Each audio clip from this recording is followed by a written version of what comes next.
دیکھو دنیا میں جب بھی کوئی کسی کا ذمہ دار ہوتا ہے نا تو ایسے شخص کا ذمہ دار ہوتا ہے جس سے کنفیوژن پیدا ہونے کا خطرہ ہو. ایک شخص میرا نمائندہ بن کے گیا کہ مفتی طارق مسعود صاحب نے مجھے اپنا نمائندہ بنایا ہے, اور وہ یہ کہہ رہے ہیں کہ جی, یا میرا نمائندہ چھوڑو, امریکہ کا سفیر کوئی آیا, ایئرپورٹ پہ اترا, 3 پیس سوٹ ٹائی, بالکل امریکہ کے سفیروں والا گیٹ اپ اس کا. آنے کے بعد وہ یہ دعویٰ کر رہا ہے کہ مجھے امریکہ نے پاکستانی گورنمنٹ کے پاس سفیر بنا کے بھیجا اور یہ میسج میں لے کر آیا ہوں. اس کے پاس کارڈ بھی ہے. اب گورنمنٹ پریشان ہے, یار یہ تو عجیب سا میسج لے کر آیا ہے, پتہ نہیں امریکہ کا سچی مچی کا سفیر ہے بھی یہ نہیں ہے.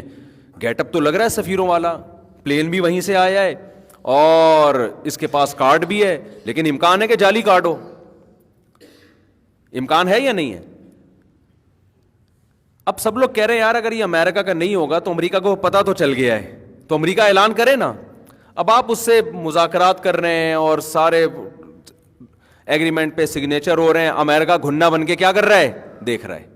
بعد میں یہ سفیر چلا گیا, امریکہ میں اس کو ریسیو کیا گیا, اور پھر جب ان معاہدوں پر عمل کی نوبت آئی تو امریکہ کہہ رہا ہے ہمارا تو یہ سفیر ہی نہیں ہے, آپ نے کیوں اس کی باتوں پر عمل کیا.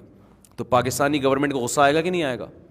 یہ جب اس کے پاس کارڈ بھی امریکہ کا تھا, گیٹ اپ بھی امریکیوں والا, بات بھی انگلش میں کر رہا ہے, میسج بھی بڑا معقول خاندانی قسم کا, وہی باتیں لے کر آیا جو امریکہ پہ سوٹ کرتی ہیں. کیا خیال ہے بھائی؟ باتیں بھی وہی کر رہا ہے یار جو افغانستان جنگ کے حوالے سے کچھ پیغام لے کر آیا تھا, کچھ سعودی عرب کی باتیں کرنے آیا تھا, کچھ اسرائیل کی باتیں کی اس نے, جو حکومتوں کی باتیں ہوتی ہیں. تو آپ کو غصہ آئے گا نا, کس پہ آئے گا؟ یار تمہارا اگر نہیں تھا تم بولتے نا, اور اس کو سزا دو کہ ایسا دھوکہ دے رہا دنیا کو. تو جاپان بھی گیا ہوا تھا تھوڑے دن پہلے, ترکی سے بھی ہو کے آیا ہے, سب کو دھوکہ دے رہی ہے. تو لوگ امریکہ کو برا بلا کہیں گے, اور ایسے موقع پہ کہنا بنتا ہے. لیکن ایک بھنگی آیا, اسلام آباد کا رخ کیا, دھوتی میں, بنیان میں, اور ہمارے سفیر سے ملنے کی کوشش کی. سفیر سمجھا کوئی بھکاری آیا ہے تو چلو مل لیتے ہیں یار, بیچارہ زکوٰۃ وکات دے دیں گے اس کو. اس نے بٹھا دیا اندر. اس نے میسج نکالا اور کہا کہ میں امریکہ کا سفیر ہوں, میں جو پیغام لے کر آیا ہوں. اس نے لفٹ ہی نہیں کرائی کہ دھوتی بنیان میں کہاں سفیر ہوتا ہے بھائی. کل چل یار تو آیا تو بتا دے کیا پیغام ہے. پیغام سے بھی لگ ہی نہیں رہا کہ یہ امریکہ کا پیغام ہے. پیغام یہ کہ جو ہے وہ آلو کے ریٹ یہ چل رہے ہیں آج کل مارکیٹ میں, اور امریکہ چاہ رہا ہے کہ یہ جو باٹا کے چپل ہیں نا, یہ تم لوگ کے یہاں بہت اچھے ہوتے ہیں, تو امریکی صدر کو یہ باٹا کے چپل چاہیے. اور اس میں یہ کہ آئندہ کوئی بھی ساس کسی بہو پہ ظلم کرے گی تو اس کا یونائٹڈ نیشن ایکشن لے گی اس کو, اور بہو اگر ساس کے ساتھ ناانصافی کرے تو اس پہ بھی قانون پاس ہوا ہے. اس طرح کی چیزیں جو لگتا ہی نہیں ہے کہ کسی گورنمنٹ. اور یہ کہ مفتی طارق مسعود صاحب کا بیان بہت مشہور ہو رہا ہے کہ کراچی میں گٹر کے ڈھکن نہیں ہے, تو امریکہ نے اس پہ نوٹس لیا ہے, گورنمنٹ کو فوراً کہا ہے کہ اس بیان کا نوٹس لیا جائے اور گٹر کے ڈھکنوں کا انتظام کیا. اس کے لیے ہم IMF سے قرضے دلوا رہے ہیں آپ کو. اب ہمارا سفیر جو تھا نا وہ بڑا متاثر ہوا کہ یار یہ, اور سارے ایگریمنٹ پہ جو ہے نا عمل شروع کر دیا. اور جب لون لینے کا ٹائم آیا تو امریکہ کو فون کیا گیا, بھائی ہم نے تو سائن کر دی, اب 1 کروڑ روپے ہمیں گٹر کے ڈھکنوں کے لیے چاہیے. امریکہ کہہ رہا ہے کون سا ڈھکن, کس کی بات کر رہا ہے ڈھکن تو مجھے خود ڈھکن لگ رہا ہے, کس کی ساس کس کی بہو, کیا بول رہا ہے بھائی. آپ کہیں سر آپ سے کروڑ روپے کا ایگریمنٹ ہوا ہے ہمارا, IMF سے آپ اتنے کروڑ ڈالر ہمیں دلوائیں گے. تو کہہ رہے بھائی میرا کوئی سفیر وفیر نہیں ہے. سر تو پھر آپ کو نے اعلان کیوں نہیں کیا کہ ہمارا اس سے کوئی تعلق نہیں ہے؟ آپ کو چاہیے تھا نا, آپ اس کو سزا دیں. آپ کو پتا تھا نا ایک دھوتی بنیان میں آیا ہے, کیمرے لگے ہوئے تھے, سیٹلائٹ سے آپ نے دیکھا تھا, پتا تو ہے نا. ہاں ہمیں تو پتا ہے, ہمارے سفیر بن کے آیا تھا. تو سر آپ کو چاہیے تھا, آپ فون کر کے بتاتے ہمارا سفیر نہیں ہے یہ. تو امریکہ کہے گا تو تجھے حلیے سے نہیں پتا لگا کہ کوئی ہمارا ایسا سفیر ہوتا ہے کہ نہیں ہوتا؟ ہم پاگل ہیں جو ہر آدمی کی ذمہ داری اٹھائی ہوئی ہم نے, جو بھی دھوتی بنیان میں چڈی بنیان میں آ جائے اور کہ امریکہ کا سفیر ہے تو امریکہ CNN پہ اعلان کر کے اس کو پروٹوکول دے کہ ہمارا اس سے کوئی تعلق نہیں ہے. یہ تو اس کو عزت دینے والی بات ہو گئی نہیں, یہ بات سمجھ میں. تو بھائی تم خود اس کے ذمہ دار ہو, تمہارے اندر سینس ہی نہیں ہے, عقل ہی نہیں ہے, تمہیں پتہ ہی نہیں کہ سفیر ایسے نہیں ہوتے, سفیروں والا یہ گیٹ اپ تھا ہی نہیں, نہ ایسے اخلاق ہوتے ہیں, نہ ایسا پیغام ہوتا ہے ان کے پاس. تو ایسے کل 6-7 اور بھنگی چمار اٹھ کے آ جائیں گے تو آتے رہیں, تو تم اس کے ذمہ دار ہو. ہم نہ اس کی براءت کا اعلان کریں گے, نہ ہم اس کے جھوٹا ہونے کا اعلان کریں گے. خوب سمجھ لو, دنیا کا جو سفیر ہے نا اس کا بھی کچھ نہ کچھ گیٹ اپ ہوتا ہے. سب سے اعلیٰ اور مرتبے والا سفیر کس کا ہوتا ہے؟ اللہ کا, جس کو اللہ نے پیغمبر بنا کے بھیجا ہے. اس کے صداقت کا کرائٹیریا بہت ہی ہائی ہے.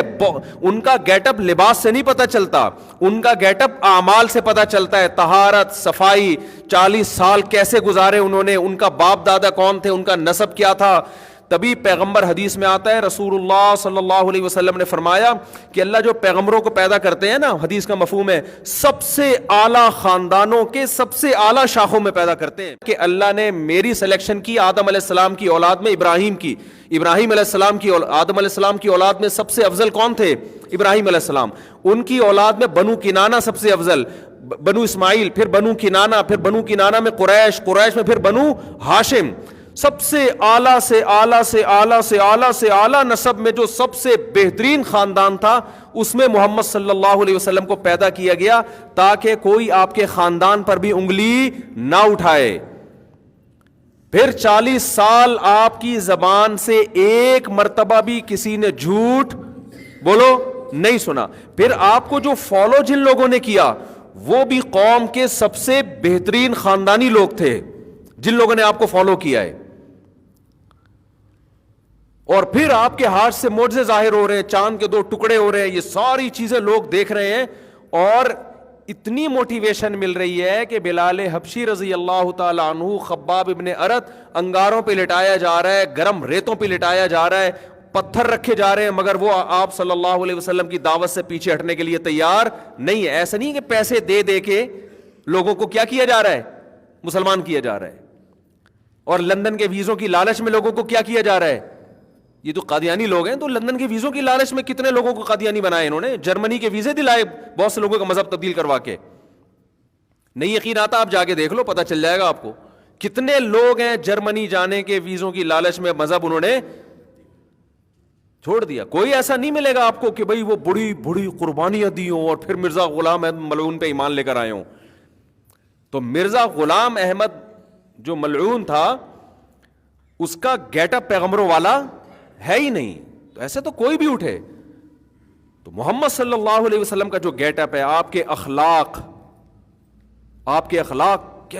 کیسے اخلاق آتے ہیں جو صحابہ کرام بیان کرتے ہیں. تو ایسا, اور پھر اب تو اور زیادہ نبی کے نبوت کے اللہ نے معجزے دلائل قائم کر دی ہیں. کیسی سندوں کے ساتھ آپ کی حدیثوں کی حفاظت کی گئی ہے, آپ نے جو اسلامی قانون پیش کیا کیسی حفاظت کی گئی. تو بھائی اس طرح کی کوئی شخصیت ہو, وہ اگر اللہ کی طرف کوئی بات منسوب کرے تو لوگ اس کو اللہ ہی کی بات سمجھیں گے.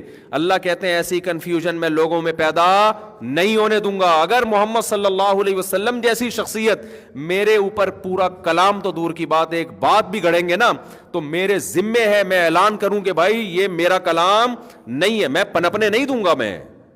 کیونکہ پھر مجھے قیامت کے دن لوگ کہیں گے کہ اللہ معاذ اللہ یہ جھوٹے نبی تھے, تو ان کو تو ترقیاں کیوں دے رہا تھا, ان کو کیوں ترقیاں دے رہا تھا, تو نے ہمیں کیوں نہیں آگاہ کیا کہ یہ معاذ اللہ جھوٹے نبی ہیں. کیونکہ ان کا گیٹ اپ, ان کی باتیں, پھر تعلیمات کتنی خاندانی ہیں, پیغمبروں والی تعلیمات ہیں. ایک حدیث تھی نا, اس کا مفہوم بڑا عجیب سا تھا, وہ حدیث بھی موضوع من گھڑت. تو علامہ ابن قیم رحمہ اللہ نے فرمایا یہ حدیث کے الفاظ سے ہی لگ رہا ہے کہ یہ پیغمبر کا کلام نہیں ہو سکتا. ہمارے نبی کے جو کلام ہے نا پیغمبر کا, آپ ان حدیثوں میں غور کرو, وہ کلام بڑا شاندار ہے, وہ کلام بڑا شاندار ہے, اس میں کوئی گھٹیا باتیں نہیں ہیں, کوئی کم درجے کی باتیں نہیں ہیں. حدیث میں آتا ہے رسول اللہ صلی اللہ علیہ وسلم کو جوامع الکلم دے کر بھیجا گیا ہے. آپ صلی اللہ علیہ وسلم نے خود فرمایا, جوامع الکلم کا مطلب کیا, مختصر بات اور مضمون اس میں بہت بڑا مضمون.